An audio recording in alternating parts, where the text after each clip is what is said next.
Քանի որ Արցախի ներկայացուցչությունում խոզարարություն է ընթանում քննչական գործողություններ, այս համատեքստում փաստացի կարող ենք արձանագրել, որ Արցախի հարցը ինչքան էլ փորձում են հայտարարել, որ պետք է փակվի, շարունակում է բաց մնալ եւ այսպես հանգիստ չտալ նաեւ իշխանություններին, անդրադառնալով հենց նաեւ այս համատեքստում վերջին բանակցային փաթեթների հանրայնացմանը եւ ընդդիմության եւ իշխանության կողմից ձեր գնահատականը որն է եւ այն մարգինալ տարբեր անձնավորությունները, որոնք փորձում են հավասարության նշան դնել իշխանությունների եւ ընդդիմության միջև, ինչ են ուզում շահել այս process-ում։ Ձեր կարծիքով կարծիքը շատ ճիշտ է դերում։ Ներկայացնում եք մարգինալ ճակերտավոր ընդդիմադի որոշ շրջանակների նպատակը Դոկտոր ջերմ զույգ բռնելն է։ Տեսեք, բոլոր նրանք, ովքեր որ քննադատում են եւ մեղադրում են Փաշինյանի բանակցությունները փակուղի տանելու եւ 19 թվականի առաջարկներից հրաժարվելու պահով ճիշտ են անում, բայց նրանք նաեւ ովքեր որ համ Փաշինյանին են մեղադրում, համ Ձեռի հետ փորձում են խեղաթյուրել իրականությունը եսներ գցել Հանրապետականի ու Սերժ Սարգսյանի վրա, թե իբր թե դե չգնաց լուծումների Հանրապետականը, Սերժ Սարգսյանը չգնաց լուծումների, Նիկոլին ի սկզբանե ասում էին հողատու, նրանք էլ լկտի ստում են։ Նախ առաջինը, Սերժ Սարգսյանը երբեք չի հրաժարվել բանակցային փաթեթից, երբեք։ ԵԱԿ Մինսկի խմբի համանախագահության 2018 թվականին չի եղել որևէ փաթեթ, որտեղ առաջարկ փաթեթ պաշտոնական, որից Սերժ Սարգսյանը հրաժարվի։ Ընդհակառակը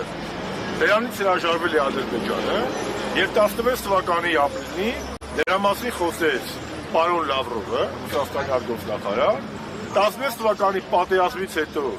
առաջարկված non-paper բանով ձևաչափով առաջարկը, որը Կրակովում մի էջի վերատրվեց, էլի Հայաստանը ընդունել է որպես բանակցության հիմք, Ադրբեջանն է մերժել։ Ավելին, Սերժ Սարգսյանի բանակցային ժառանգության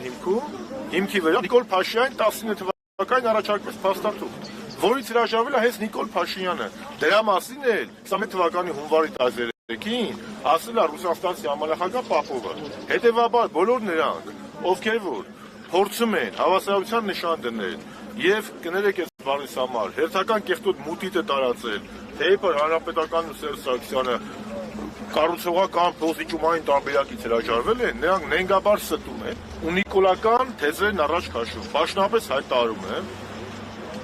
մենք փոխիչումային տարբերակից չենք հրաժարվել։ Այդ ոնց եղավ որ Սերժ Սարգսյանը ոչ մի թիզականություններ քայլում, եթե դուք եք կարա Սերժ Սարգսյանին Կիսիլյովի հարցազրույցը գիշեր մի հատ կտոր հանում, ասում եք շրջանները պատրաստ են տալ։ Մենք էլ ասում ենք, մենք տալու մասին չենք բանակցում, մենք բանակցել ենք ինչ ենք ստանալու, Արցախի կարգավիճակը, սա մեկ։ Երկրորդ հողատուի մասով։ Որևէ մեկը 20 թվականի նոյեմբերի 9-ը Նիկոլին հողատու չի անվանել։ Հողատու սկսել են անվանել նոյեմբերի 9-ից հետո, բայց եթե Շուշի տվել է, Հադրութը տվել է, ինչ պետք է անվանեին, պետք է անվանեին խոսքի Նիկոլ Փրկիչ, թե Նիկոլ Ազատագրիչ։ Ինչ վերաբերում է մեր գնահատականներին 18-20 թվականներին, 18-20 թվականներին, այո, մեկն էլ ես շատ խիստ քննադատել եմ Փաշինյանին, բայց ինչի համար, որ ինքը փոխել է բանակցային ձևաչափը, որ ինքը ոչ թե Սերժ Սարգսյանի բանակցային ժառանգությունն է հիմք ընդունել,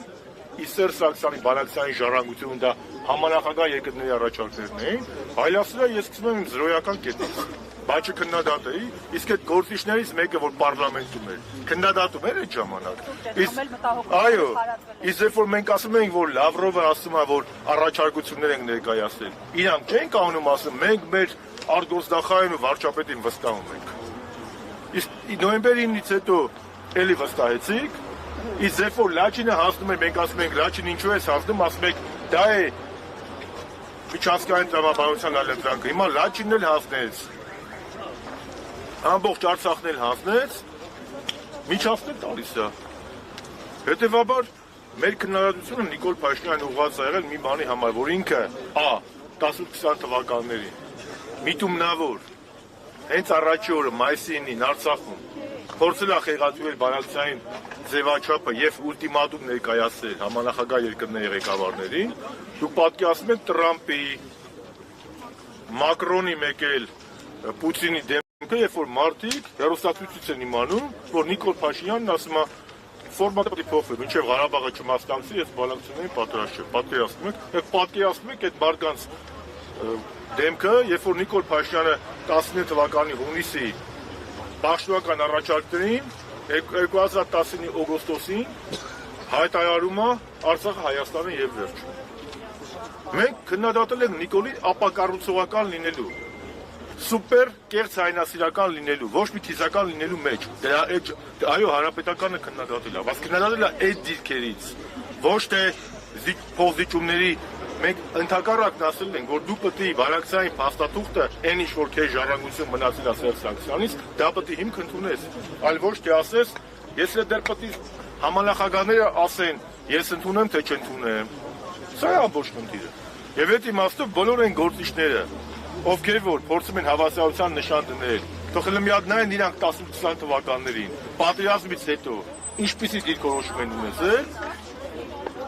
նոր մտածեն ինչ-որ բան խոսելու մասին, հանրապետականը 18-20 թվականներին ունեցել է պետականամետ դիրքորոշում եւ կողմ է եղել փոխզիջումների միջոցով խնդրի լուծմանը, որտեղ այո կարմիր գիծ է եղել, մեր կարմիր գիծը Արցախի ժողովրդին եւ այդ ձևի կարծիքների արտահայտողները ժողովուրդ։ Իմ համար ավելի վտանգավոր են, քան